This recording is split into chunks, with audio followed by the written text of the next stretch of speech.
네, 우리는 계속 시편 말씀을 나누고 있습니다. 벌써 네 번째 시간이 되었네요. 오늘은 그 시편 23편 3절 말씀을 지난주에 반 했었고, 내 영혼을 소생시키신다라는 게 뭔지, 오늘은 자기 이름을 위해서 의의 길로 인도하신다라는 것은 무엇인지 한번 이 부분을 같이 한번 나눠보려고 합니다.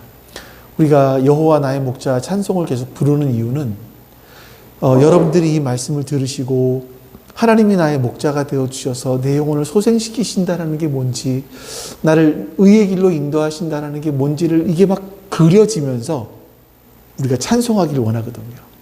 그러면 정말 감격할 것 같아요. 그 은혜가 얼마나 큰지, 얼마나 놀라운지 감격할 수 있을 것 같아서 그 찬송을 계속 부르고, 아니면 외워서 부르실 정도로 같이 계속 부르고 있습니다. 오늘 말씀 지난주와 똑같이 시편 23편 1절부터 3절까지 말씀입니다. 시편 23편 1절부터 3절입니다. 같이 읽습니다. 여호와는 나의 목자시니 내게 부족함이 없으리로다.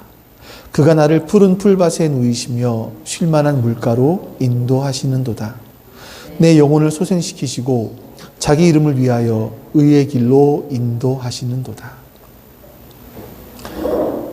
우리가 세상을 살아간다는 건 참 힘이 드는 일인 것 같습니다.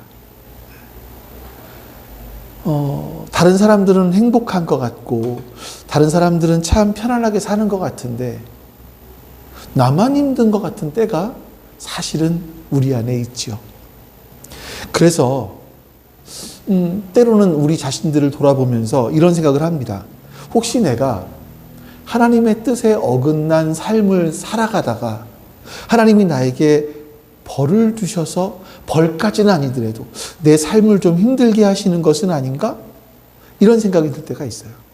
그래서 이제 더 기도하죠. 하나님, 그러면 하나님께서 내 인생을 향하신 하나님의 뜻이 뭡니까? 이렇게 기도할 때가 있습니다. 그리고 하나님께서 그 선하신 뜻대로 나를 인도하여 주셔서 내 인생이 더 이상은 힘들지 않기를. 지난주에 물론 한번 나눴습니다만, 푸른 풀밭과 쉴만한 물가가 그런 곳이 아니라는 것, 그냥 우리가 모든 필요가 충족되어진 그런 상태가 아니라는 것은 보았습니다만, 여전히 그런 생각을 하는 거죠. 더 이상 힘들지 않는 삶을 살기를. 예를 들어서 진학을 앞둔 그런 학교의 학생들, 또 학부모들, 하나님 어느 학교로 가야 될까요? 인도해 주세요. 떨어지지 않게 해달라는 얘기죠. 어느 학교에 딱 가야 떨어지지 않는지 해달라는 얘기겠죠. 결혼을 준비하는 사람들, 이 사람과 사귀어야 될까요? 사귀지 말아야 될까요? 혹시 결혼해서 어려움을 당하지 않도록 해달라는 거겠죠. 혹시 여러분들도 이렇게 하나님의 인도하심을 구하고 계신다면, 오늘 우리가 살펴볼 말씀은 굉장히 우리에게 중요한 가르침을 전해줄 것입니다. 우리 3절 말씀을 한 번 더 읽어보도록 하겠습니다. 3절 말씀, 자, 시작. 내 영혼을 소생시키시고 자기 이름을 위하여 의의 길로 인도하시는도다. 우리가 성경을 공부할 때 종종 그 단어의 의미를 부분적으로 이해해요. 때로는 잘못 해석해요. 이러다 보니까 성경의 원래 의미를 놓칠 때가 있습니다. 오늘 본문이 바로 그런 본문입니다. 자기 이름을 위하여라고 하는 것은 하나님께서 우리를 인도하시는 궁극적인 목적입니다. 근데 이걸 오해해요. 우리가 먼저 그래서 오늘도 지난주와 비슷하게 이 단어의 의미들을 좀 생각을 해보고, 이름이 뭔지, 의의 길이 뭔지, 위하여는 뭔지, 이런 것들을 한번 생각을 해보고 같이 한번 전체 의미를 나눠보도록 하겠습니다. 먼저 이름이라는 거예요. 우리는 그냥 사람의 이름을 부를 때 그 사람을 호칭하는 게 이름이겠죠. 근데 성경에서 이름이라고 했을 경우는요, 그 사람의 성품, 인격, 이런 게 다 담겨 있습니다. 그래서 이제 때로는 성경에서 보면 하나님께서 하나님의 이름을 걸고 말씀하실 때가 있어요. 그건 뭐냐면 하나님이 어떤 분이신지, 얼마나 자비로우시고 얼마나 공의로우시고 얼마나 선하신 분이신지, 그리고 그 하나님께서 이 세상과 인간, 우리들에게 어떤 일을 하셨는지, 하고 계신지, 하실 것인지, 이 모든 것들이 그 안에 다 내포되어 있어요. 자기 이름, 하나님의 이름. 나는 이렇게 하는 존재야. 나는 이렇게 변함없이 하는 존재야. 이런 것들이 그 안에 포함되어 있는 겁니다. 그래서 자기 이름이라고 했을 때 이것은 하나님의 모든 걸 대표합니다. 그러니까 정리하면요, 성경에서는 이름이라고 했을 때 어떤 그 사람의 성품, 인격 이런 게 다 담겨 있는데, 특별히 하나님의 이름이라고 하면 하나님이라는 존재, 이분이 누구신지, 그리고 어떤 일을 하시는지, 이것들을 다 담고 있다라는 거예요. 그래서 하나님의 이름 할 때 우리가 하나님을 여호와, 야훼 그러잖아요. 또 때로는 구약 창세기 쪽에 엘로힘이라고 하잖아요. 그럼 엘로힘, 능력의 하나님, 여호와, 나는 스스로 존재하는 분이다라고 말씀있지만 그것은 언약과 관계에 있어요. 그리고 뭐 여호와 샬롬, 나는 평화를 준 하나님이야. 이런 하나님의 성품들이 그 안에 담겨 있는 거죠. 자, 그리고 이름을 위하여라고 했습니다. 우리 이 위하여라는 단어 우리가 참 오해하기 쉬운 단어인 것 같아요. 우리나라 문화 속에서. 일단 여러분, 우리나라 사람들 중에서 겸손한 사람은요, 겸손한 사람들은 자기 이름을 드러내지 않습니다. 잘. 반대로 자기 이름을 내세우려고 막 하는 사람들은 교만한 사람이라고 생각을 하지 않아요? 예를 들어 이런 거죠. 연말에 어려운 이웃을 도와줄 때 어떤 사람이, 두 사람이 성금을 하는 거예요. 성금을. 한 사람은 100만 원을 하면서 자기 이름을 내고 사진까지 박아요. 근데 어떤 사람은 1000만 원을 하면서 자기 이름을 드러내지 않습니다. 무명 이렇게 써요. 여러분들이 보시기에 어떤 사람이 더 멋져 보이십니까? 저는 당연히 후자예요. 자기 이름을 내지 않고 그렇게 1000만 원씩 기부하는 사람, 얼마나 멋져 보입니까? 이렇게 하나님께서 자기 이름을 위해서 우리를 의의 길로 인도하신다라고 했을 때 마치 하나님이 자기 이름을 막 드러내고 싶어 하시는 거야? 이런 생각을 할 수가 있어요. 네. 근데 이 말씀의 깊은 의미는요, 사실은 하나님이 어떤 분이신지를 드러내려고 하시는 것은 우리들을 위한 겁니다. 우리들. 하나님 자신이 어떤 분이신지를 사람들에게 알리시고 사람들로 하여금 하나님을 믿게 하시기 위한 겁니다. 그래서 이 표현은요, 이 위하여라는 것은 우리 하나님 자신을 위하여가 아니라 사실은 사람들을 위하여, 사람들에 대한 사랑에서 나온 말입니다. 그래서 여기서 우리가 하나님께서 우리를 인도하시는 그 본질적인 것들을 볼 수가 있어요. 하나님은요, 하나님 자신의 이름을 위해서 우리를 인도하십니다. 그 인도하시는 마지막 곳은 의의 길이고요. 하지만 많은 사람들이 여러분, 하나님의 인도하심을 구할 때 방향을 잘못 잡아요. 자, 여기서 무엇을 위해서 하나님이 인도하신다고요?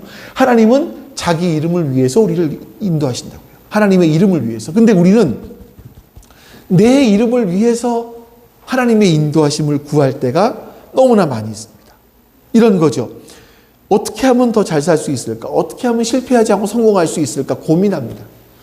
배우자를 찾을 때, 직업을 찾을 때 자신의 행복, 자신의 성공, 이게 우선시 돼요. 물론 이렇게 말합니다. 내가 성공하면 하나님께 영광을 돌릴 수 있습니다. 이런 생각을 하죠. 근데 실제로요, 하나님의 이름이 드러나는 것에 우리는 사실 큰 관심이 없습니다. 가장 큰 관심은 내가 잘 되는 거예요. 내 원하는 것이 이루어지는 거죠. 그래서 하나님의 인도하심을 구합니다. 우리는 내가 이런 결정을 함으로써 하나님이 어떻게 나타나실 수 있을까? 사람들이 하나님을 어떻게 알게 될 수 있을까? 이런 결정을 함으로써 사실은 이것을 보면서 하나님의 인도하심을 구해야 하는 겁니다. 우리가 자기 자신만을 위해서 하나님의 인도하심을 구하면 하나님의 인도하심을 받을 수 있는 올바른 자세를 잃어버리게 되는 거예요. 하나님께서 자신이 얼마나 선하시고 얼마나 멋진 분이신지를 세상 사람들에게 보여주기 위해서 우리를 인도하시는 거예요. 사람들이 그 하나님의 얼마나 멋진 분이시고 얼마나 놀라운 분이시고 얼마나 선하신 분이신지를 보고 하나님께 나오도록 하기 위해서. 그렇기 때문에 우리는요, 자기중심적인 생각에서 벗어나서 하나님의 이름을 위해서 하나님의 인도하심을 구해야 됩니다. 이게 중요한 부분이겠죠. 근데 하나님께서 자기 이름을 위해서 우리를 인도하시는데 어디로 인도하십니까? 의의 길로 인도하신다라고 말씀해요. 사실 여러분 이게 어렵습니다. 제일 어려운 부분이에요. 자기 이름, 이름, 명예 이렇게 생각할 수 있고요. 이름을 위해서인데 위하는 거는 사실은 우리를 위하는 게 아니라 하나님을 위하시는 게 아니라 우리도 인간들을 위하시는 거구나. 이걸 볼 수 있단 말이에요. 근데 이 의가 뭘까? 우리는 이게 되게 좀 오해를 많이 하는 단어가 바로 의라는 단어입니다. 그래서 여러분들과 함께 의라는 단어에 대해서 조금 더 같이 살펴보려고 합니다. 여러분, 의가 뭡니까? 도덕적인 자질, 도덕적인 내적 자질, 이것을 의라고 생각할 때가 많이 있어요. 우리 일반적으로. 그 성경에서 의롭다라는 단어가 나왔을 때, 저 사람은 참 도덕적으로 바른 사람이고, 그 도덕적으로 좀 올바르게 행하는 사람이구나. 이렇게 성경을 이해할 때가 있습니다. 근데 여러분, 이 의라는 단어는요, 의라는 개념은 성경의 구약 창세기부터 시작해서 요한계시록까지 관통하는 중심 단어예요. 이 단어를 오늘 다 설명드린다는 건 사실 불가능하고요. 저도 이 의가 무엇인지 100% 정확하게 안다라고 말씀드릴 수도 없습니다. 근데 제가 여러분들께 이 의가 무엇인지 여러분들이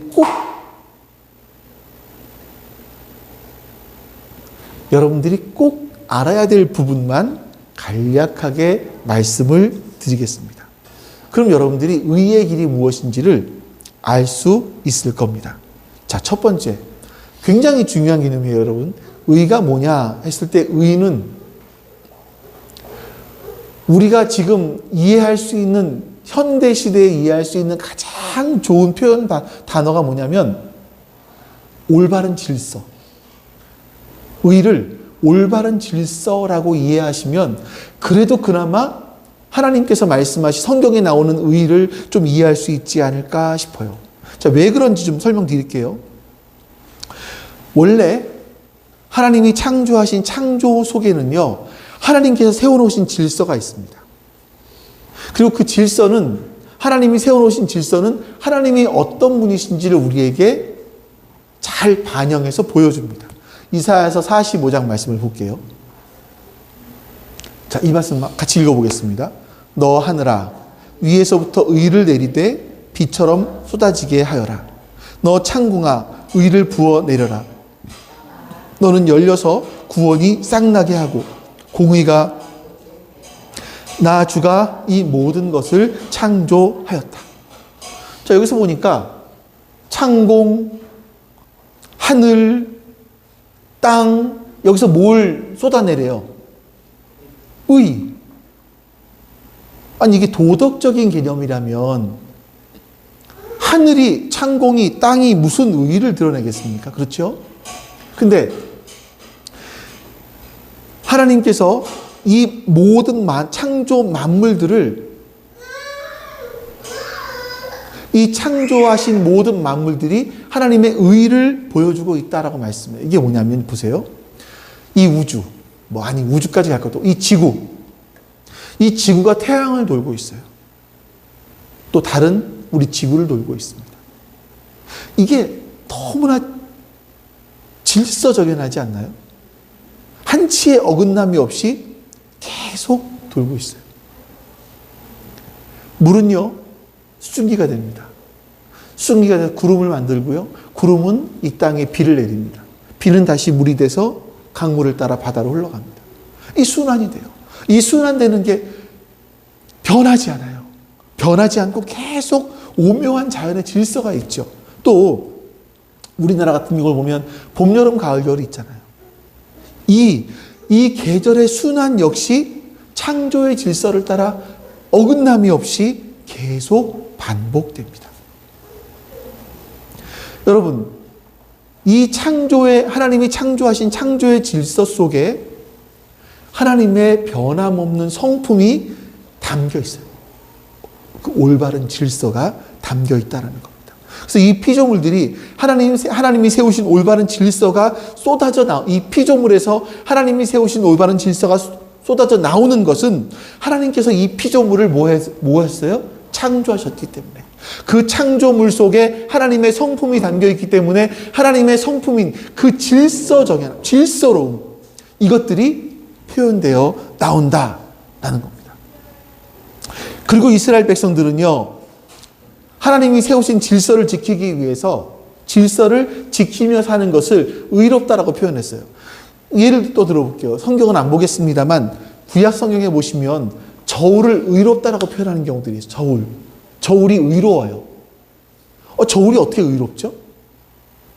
그러니까 이스라엘 사람들은요, 그 물건을 사고 팔 때 저울의 눈금을 속이지 않는 것을 가리켜서 저울이 의롭다라고 표현했어요. 이게 하나님이 세워놓으신 이 질서 속에서 물건을 사고 팔 때 이것을 이스라엘 사람들은 의롭다라고 표현한 겁니다. 하나님이 세워놓으신 질서가 이 저울을 통해서 그대로 드러나고 있다는 거예요. 그래서 의가 뭐냐면 하나님께서 만드신 모든 피조물 속에 있는 하나님께서 의도하신 올바른 질서입니다. 근데 문제는요, 이 올바른 질서가 타락한 세상에서는 깨어져 버렸다는 거예요. 그래서 의의 반대 개념이 뭡니까? 죄예요, 죄. 죄는 이 올바른 질서가 깨어져 버린 상태를 말합니다. 하나님과 나와의 관계가 깨어져 버렸어요. 나와의 관계가 깨어짐으로 말미암아 내가 망가져요. 그리고 내 이웃과도 올바른 질서 속에 살아가지를 못하고요. 나와 세상이 깨어진 질서 속에서 살아가게 되는 거죠. 이것을 가리켜서 바로 죄라고 합니다. 그래서 하나님께서 만들어주신 이 올바른 질서인 의가 깨어져 버린 이 타락한 세상 속에서 우리가 살고 있는데, 이제 우리가 하나님의 다스림 속으로 들어갔어요. 회복이 일어나는 거예요. 이걸 가리켜서 구원이라고 얘기합니다. 구원이라고 표현하기도 하는 거죠.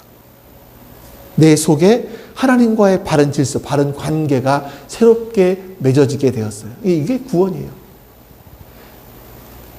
이렇게 우리가 하나님과 올바른 관계를 맺게 될 때 우리는 하나님의 다스림 아래 있게 되는 겁니다.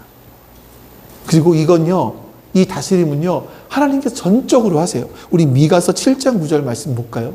참 하나님은 정말 놀라우신 분이세요. 내가 주님께 죄를 지었으니 이제 나는 주님의 진노가 가라앉을 때까지 참고 있을 뿐이다. 내가 할 수 있는 게 이거밖에 없어요. 내가 하나님께 죄를 지었기 때문에 나는 그냥 하나님의 진노가 가라앉을 때까지 참고 있는 것밖에 없어요. 근데 마침내 하나님이 나를 변호하세요. 나를 위해서 내 권리를 지켜주시고 나를 빛 가운데 인도하실 것이에요. 내가 주님께 행하신 의를 볼 것이에요.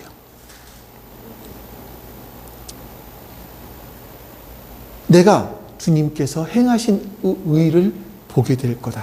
마지막에 이렇게 말씀하고 있죠. 자, 우리가 하나님과의 올바른 질서를 회복하고 하나님 세상에서 바르게 살아가게 되는 것, 이건 철저하게 하나님께서 우리에게 해주시는 일이라는 겁니다.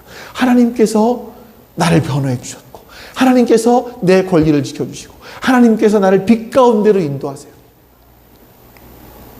하나님이 하시는 일이죠. 그렇게 하나님의 다스림 아래 들어간 우리는요, 하나님과 올바른 질서를 다시 회복하게 되는 겁니다.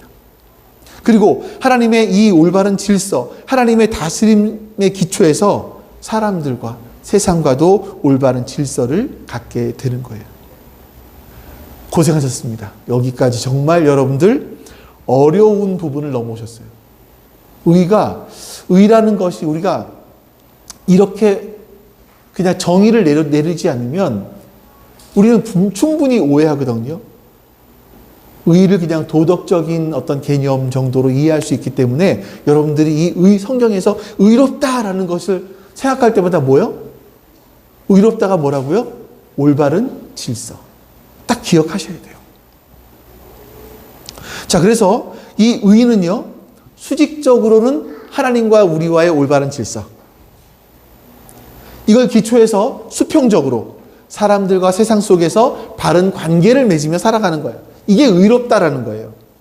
하나님과 올바른 질서를 맺고 또 이웃들과 수평적으로 바른 관계 속에 살아가는 것. 이것을 의롭다라고 하는 겁니다. 그 성경에서는요, 의인의 길과 악인의 길을 계속 말씀해요. 악인은 뭡니까? 사람과 세상에서 올바른 질서를 파괴하고 자기 욕심을 채우는 사람들이에요.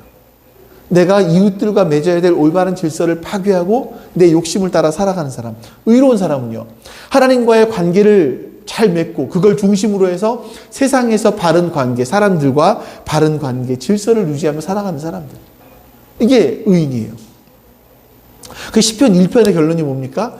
의인의 길은 여호와께서 인정하신다. 의인의 길은 여호와께서 인정하신다. 이겁니다.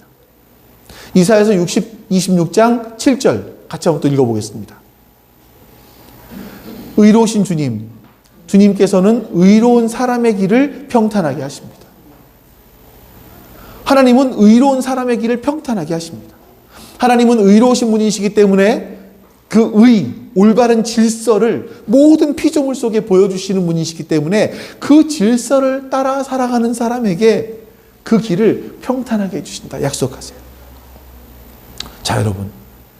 사람들이 의를 하나님과 관계없이 도덕적인 자질, 이렇게 생각을 합니다. 물론, 그것도 포함이 되긴 되겠죠. 근데 이 도덕적인 자질이 어디에서 기초하는지를 생각하셔야 돼요. 그건요, 하나님과의 바른 질서에 기초한 것이라는 것을 잊으시면 안 됩니다. 그리고 그 하나님의 의라는 것은 현세에서 지금은 부분적으로 보여집니다. 언제 드러나느냐? 세상 끝나는 날 완전하게 드러날 겁니다. 이게 종말론이죠. 마지막에 일어날 일들입니다. 여러분들 이제 좀 의라는 개념을 조금 잡으셔야 돼요. 그러면 예전에 온유 그러면 뭐예요? 온유하면 뭡니까? 뭐가 기억나셔야 돼요? 말 타고 가는 거. 기억나셔야 돼요. 이 그럼 뭐예요? 올바른 질서. 딱 이게 기억이 나셔야 돼요. 성경 읽으실 때 이거구나 이해를 하셔야 되는 거죠.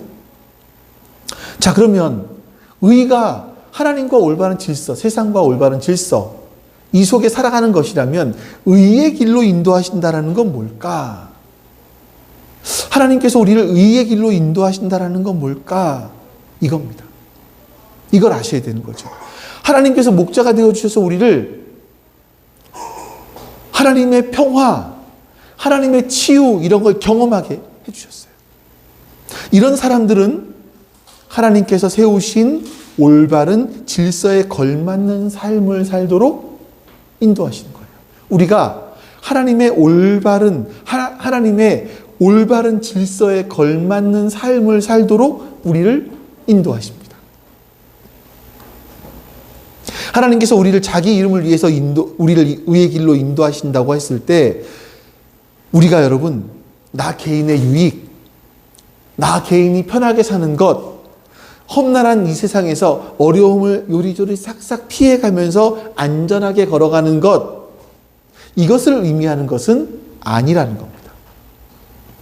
오히려 의의 길, 곧 하나님의 모습을 드러내고 하나님의 질서에 걸맞는 길로 가도록 우리를 인도하시는 거죠. 이것이 타락한 세상 속에 살아가는 우리를 향하신 하나님의 뜻인 겁니다. 근데 여러분 한번 생각해 보십시오. 우리 오늘날 한국 그리스도인들이 그렇게 살아가나요? 우리가 참 기독교가 요즘 들어서 너무나 많은 비난을 받습니다. 그 이유가 뭐냐면 하나님께서 가지고 계신 올바른 질서를 추구하는 것이 아니라 세상이 추구하는 힘, 명예, 이걸 그대로 따라가고 있기 때문에. 제가 얼마 전에 한 기자가, 어떤 기자예요. 그 기자가 목사라고 호칭을 할게요. 전광훈 목사를 찾아가서 만나서 이렇게 이야기했다고 그 기자가 얘기합니다. 목사님, 제발 예수님 좀 믿으세요. 이렇게 얘기했다라는 거예요. 그 기자가 기자의 눈에 볼 때 그 전광훈이라는 분은 하나님께서 세워놓으신 의의 길을 걸어가는 것이 아니라 그냥 세상의 힘, 세상의 명예, 이걸 그대로 따라가고 있는 것처럼 보였기 때문이 아니겠습니까? 오늘 우리나라의 기독교가 세상 사람들에게 그렇게 비춰지고 있는 것이 아니겠습니까? 때로 몰려다니면서 광주에 가서 집회를 하고 이런 일들을 현재 우리가 하고 있죠. 그 집회의 구호들을 보면 찬송가 부르고 예배 드린 이후에 누구는 죽어라, 헌재를 파괴하자, 이런 얘기들을 하고 있는 게 현재 기독교인들의, 극우 기독교인들의 모습인 겁니다. 사람들이 이걸 바라볼 때 어떻게 볼까? 기독교인들은 우리보다 못하다. 저기는 갈 만한 데가 못 된다. 이런 생각을 하지 않겠습니까? 우리가 다른 사람들을 비난할 것이 아니라 우리는 거기 참석하는 사람들이 아니지만 우리는 정말 의의 길을 따라가고 있는가? 이 깨어진 세상 속에서 하나님께서 회복하시려고 하는 그 올바른 질서를 따라서 내가 지금 살기 위해서 애를 쓰고 있는가? 스스로 질문해 보셔야 돼요. 질문. 이게 이 의의 길을 걸어가는 것의 신약적인 표현이 마태복음 6장 33절인데 또 읽어보겠습니다. 너희는 먼저 하나님의 나라와 하나님의 의를 구하여라. 그리하면 이 모든 것을 너희에게 더해 주실 것이다. 여기서 의, 하나님의 나라, 하나님의 다스림 아래 있게 되는 것이 바로 올바른 질서일 거예요. 하나님의 나라, 하나님의 그 통치 속에 들어가 있는 것이 바로 올바른 질서 속에 살아가는 거예요. 하나님과 나와의 관계에서 바른 질서, 나 자신과의 관계에서 바른 질서, 나와 가족과의 관계에서의 바른 질서, 주변 사람들과의 관계에서 바른 질서, 내가 살아가는 세상 속에서의 바른 질서.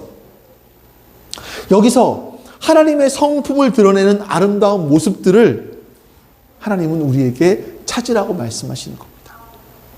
하나님은 우리의 결혼 생활, 직장 생활, 미래, 아이들 양육하는 것, 여기에 너무나 많은 관심을 갖고 계세요. 하나님은 정말 관심이 너무나 지대하세요. 그럼 하나님께서 그 관심을 가지고 우리를 인도하시는데, 우리를 인도하시는 길을 보니까 하나님이 우리를 인도하시니까 우리 아이들이 명문대로 가더라? 이건 아니에요. 그것은 의의 길이라고 말씀드릴 수는 없습니다. 의의 길이 뭐예요? 하나님과의 바른 관계 속에서 오는 아름다운 질서라고요. 그래서 명문대를 갈 수도 있고 안 갈 수도 있어요. 이 명문대를 가야 하나님의 의의 길로 하신다고 생각하는 것은 그것은 나의 길이에요. 나의 길. 하나님은 지금도 열심히 사람들을 의의 길로 인도하십니다. 근데 사람들이 나의 이름을 위해서, 나의 유익을 위해서 하나님의 인도를 하심을 구해요. 하나님, 내가 어떤 길로 가야 될까요? 하나님의 뜻이 어디 있을까요? 근데 그 속내가 뭐냐면 그 길로 가야 내가 실패하지 않지 않을까요? 하나님께서 인도하시는 길로 가야 내가 푸른 초장, 풀밭, 쉴만한 물가가 아니겠습니까? 거기서 나는 아무 어려움 없이 살지 않겠습니까? 이게 사람들의 요구란 말이에요. 하나님은 그렇게 구할 때 답변하지 않으십니다. 왜 내 기도에 답변이 없으세요? 맨날 그거 구하고 있기 때문에 그런 거예요. 하나님의 주된 관심은요, 내가 지금 의의 길로 걸어가는 겁니다. 근데 계속해서 나는 어떻게 고생을 면할 수 있을까? 어떻게 하면 더 행복하게 살 수 있을까? 어떻게 하면 더 물질적으로 풍요롭게 살 수 있을까? 이것만 구하다 보니까 하나님께서는 그 인도하심에 대해서 말씀이 없는 겁니다. 분명합니다. 하나님께서는 전 역사를 이끌어가고 계시고 그 역사의 흐름을 이끌어가고 계세요.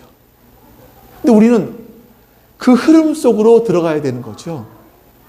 그 흐름 속에서 계속 나 개인의 것만 추구하면 하나님께서 어디로 인도하시는지는 보이지 않게 되는 겁니다. 실제로 우리가 이렇게 살아갈 때 하나님과의 관계가 의롭게 회복되고요. 세상 속에서 의로운 삶을, 의로운 질서를 따라 살아가려고 할 때 우리의 인생 가운데 의의 열매가 맺혀져요. 하나님의 꿈이 뭐냐면 우리의 인생 속에서 하나님의 의의 열매가 맺혀지는 거예요. 빌립보서 1장 11절 같이 읽어보겠습니다. 예수 그리스도께서 주시는 의의 열매로 가득 차서 하나님께 영광과 찬양을 드리게 되기를 나는 기도합니다.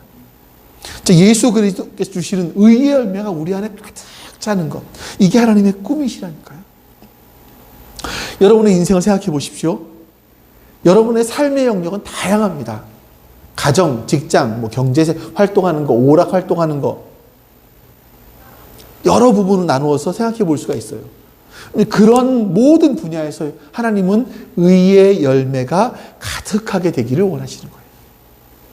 하나님이 원래 의도하셨던 올바른 질서가 내 삶에서 드러나기를 원하시는 거죠. 자, 이제 우리 말씀을 정리해 봅니다. 정리하는 말씀은 좀 길어요.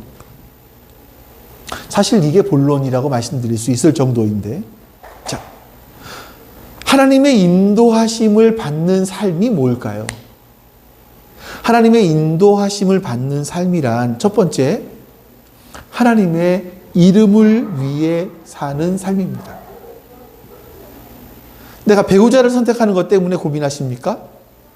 하나님께 인도하심을 받으신다면 이 배우자와 저 배우자와 어느 사람이 좋을까요를 놓고 저울질하는 것이 아니라 우리의 관심사, 우리의 질문은 하나님, 어떻게 하면 하나님의 이름을 드러내는데 내 인생이 사용될 수 있겠습니까?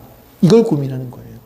이 결혼을 통해서 어떻게 하나님의 이름이 드러내는데 내가 사용될 수 있겠습니까? 이걸 고민하는 거죠. 그러면 하나님께서 의의 길로 우리를 인도하시는 겁니다. 우리가 직장을 선택할 때 장대가 얼마나 촉망하고 연봉은 얼마나 받을 수 있고 내가 이 직장에 가서 얼마나 성공할 수 있을지 이걸 생각하며 간다면 우리는 의의 길로 인도함 받기가 참 어렵습니다. 거리가 너무나 멀죠. 오히려 우리는 내 직장을 갔을 때에 이 깨어진 세상 속에서 하나님의 질서를 회복하는 일에 내가 어떻게 기여할 수 있을까? 이 직장에서 하나님의 올바른 질서를 세우는데 내가 어떻게 기여할 수 있을까? 이걸 생각하면서 직장에 가는 거죠. 이게 우리가 가져야 될 직장관입니다. 이런 것들은요, 대기업의 CEO로부터 시작해서 작은 어떤 공장에 나사 하나 만드는 직업에 이르기까지 모든 사람에게 다 똑같습니다. 사람마다 그릇이 달라요. 역량이 다릅니다. 자기가 가진 역량을 가지고 이 깨어진 세상, 깨어진 질서가 어긋난 세상 속에서 어떻게 하면 이 질서를 회복하는 일을 할 수 있을까? 이거를 생각하셔야 돼요, 여러분들이. 직장을 이직하시는 분이 계세요? 그 이직하는 직장 속에서 어떻게 하면 하나님의 질서가 깨어져 있는 그것들을 내가 회복할 수 있을까? 이걸 생각하시는 겁니다. 왜냐하면 내가 하나님과의 관계가 회복되어 있기 때문에 우리는 거기서 하나님으로부터 힘을 얻을 수가 있기 때문에 그래요. 가정도 마찬가지입니다. 가정에서 어떻게 하나님의 인도를 받아야 합니까? 하나님의 인도하심을 받으면 우리가 하나님 이번에는 어느 쪽으로 갈까요? 뭐 강남으로 가야 될까요? 아니면 뭐 강북으로 가야 될까요? 도봉으로 가야 될까요? 이번에는 강남으로 가거라. 하나님께서 이렇게 인도하지 않으신다고요. 만약 그런 하나님을 원하신다면 그거는 성경에 나온 하나님이 아니라 내가 만들어낸 가상의 신일 겁니다. 하나님께서는요, 우리에게 원하시는 것, 하나님께서 우리에게 원하시는 것이 있다면 지금 우리나라 경제가 참 너무나 많이 깨어져 있잖아요. 그러면 내가 속한 곳에서 어떻게 이 나라 경제를 위해서 살아갈 수 있을까? 이 지구가 너무나 망가져 있잖아요. 그럼 내가 속한 곳에서 이 지구를 위해서 어떤 일들을 할 수 있을까? 올바른 질서를 회복하는 거예요. 이걸 생각하는 겁니다.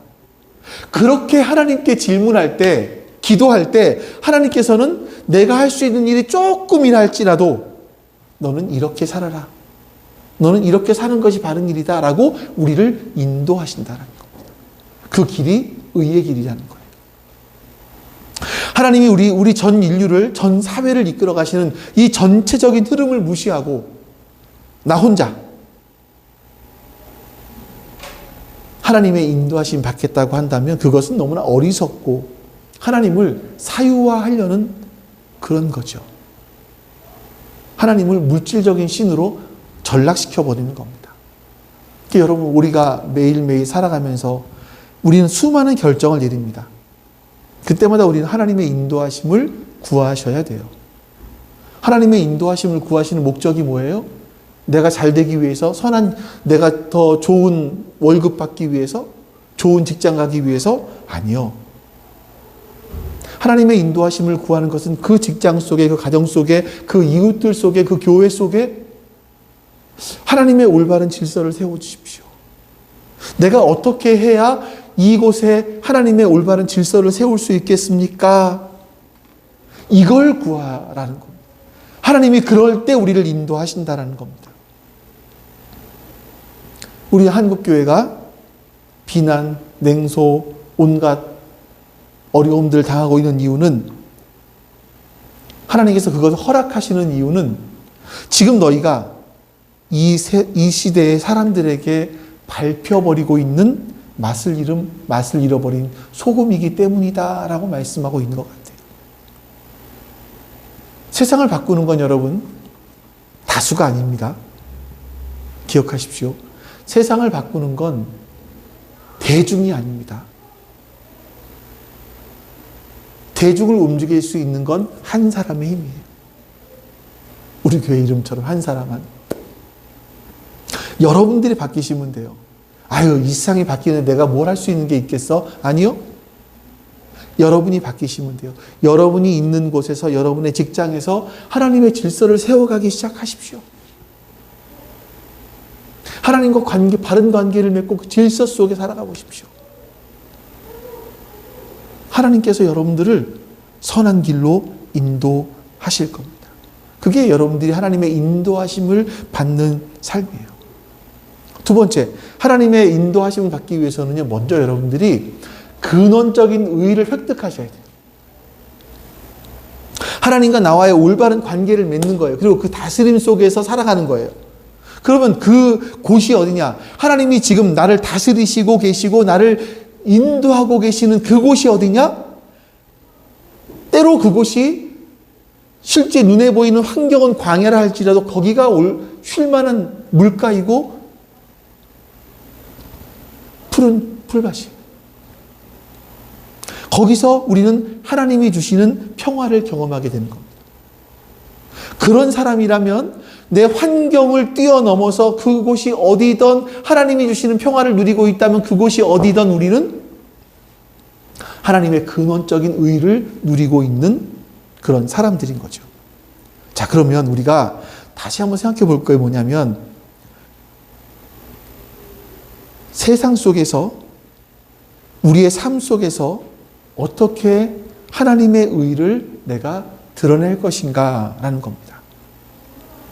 하나님의 다스림, 하나님의 사랑, 하나님의 공의가 드러나는 세상이 되도록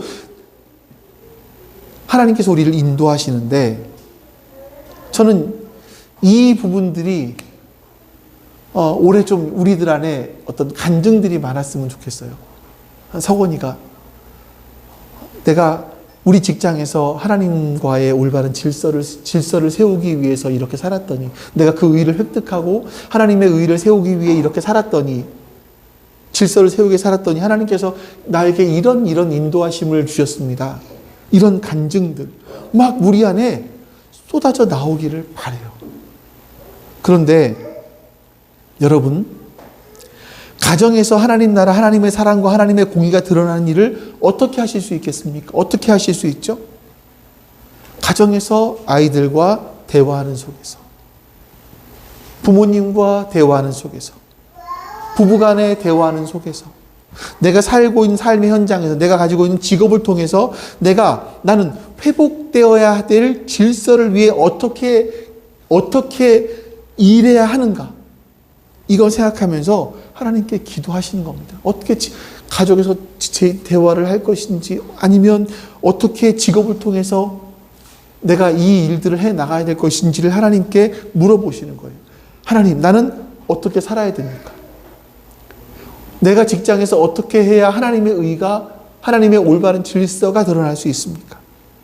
하나님이 나를 의의 길로 인도하신다고 하셨는데 저에게 가르쳐 주십시오. 기도하시는 겁니다. 이게 우리가 기도해야 될 부분들인 거예요.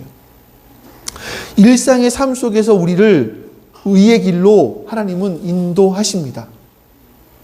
우리는 더 풍요롭고 더 잘 살고 더 많이 누리기를 바라며 하나님께서는 우리를 그렇게 인도해 주시길 바라지만, 하나님은 자기 이름을 위해서 의의 길로 우리를 인도하십니다.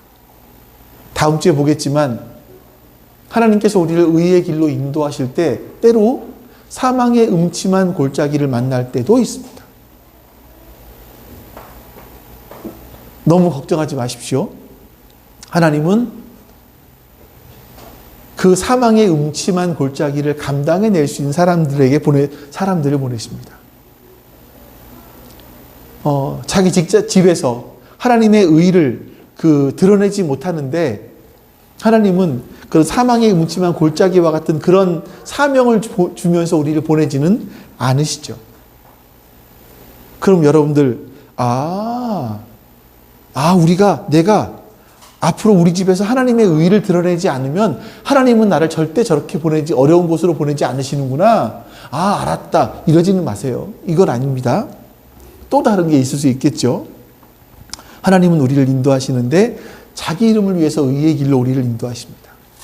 그로 말미암아 하나님이 이 시대에도 살아계시고, 사람들을 변화시키고 계시고, 사람들을 사랑하고 계신다는 것을 우리 인생의 의의 열매를 통해서 드러내고 계십니다. 어떤 사람들은 이렇게 말할 수 있습니다. 요즘에는 하나님이 일하시는 것 같지 않아요? 당연하죠. 하나님이 일하시는 것은 우리가 그 영역 속에 들어갔을 때, 하나님의 올바른 질서 속에 들어갔을 때 하나님의 일하시는 게 보이는 거죠. 내가 거기 동떨어져 따르게 살아가고 있을 때 하나님의 일하심 잘 보이지 않습니다. 하지만 여러분, 하나님은 변함없이, 하나님의 피조물들이 지금도 변함없이 하나님의 의를 드러내는 것처럼 하나님은 변함없이 지금도 의의 길로 우리를 인도하고 계십니다. 저는 여기 계신 모든 분들이 좀 쉬운 길로 가고 싶고 타협하고 싶고, 그렇지만 그럼에도 불구하고 우리 영혼을 소생시키셨기 때문에, 우리의 영혼이 소생되었기 때문에, 살아났기 때문에 그 살려주신 힘을 의지해서 그분의 이름을 위해 의의 길로 순종하며 걸어갈 수 있는 여러분과 제가 될 수 있기를 주님의 이름으로 축원합니다. 아멘. 아버지 하나님, 하나님의 그 사랑을 감사드립니다.